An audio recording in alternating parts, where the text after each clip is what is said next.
هل تشعر أحياناً أن حياتك مزدحمة بالأفكار والمهام ولا تعرف من أين تبدأ؟ هل جربت الكثير من التطبيقات والأدوات لكنك ما زلت تشعر بالتشتت؟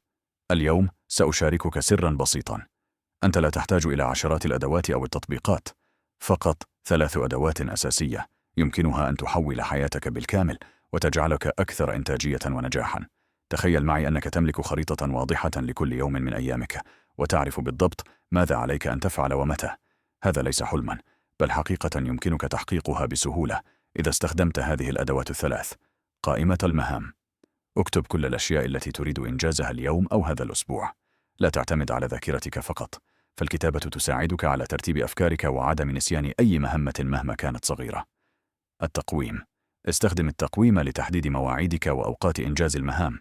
عندما ترى جدولك الزمني أمامك، ستشعر بالراحة وستعرف كيف تدير وقتك بذكاء. دفتر الملاحظات. أفكارك تأتيك في أي وقت، وربما تضيع الكثير منها إذا لم تسجلها فوراً.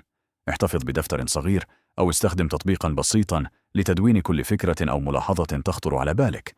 هذه الأدوات ال3 ستساعدك على تنظيم حياتك وتحقيق أهدافك خطوة بخطوة. لا تدع كثرة الخيارات تشتتك. البساطة هي سر النجاح. ابدأ اليوم وراقب كيف ستتغير حياتك للأفضل.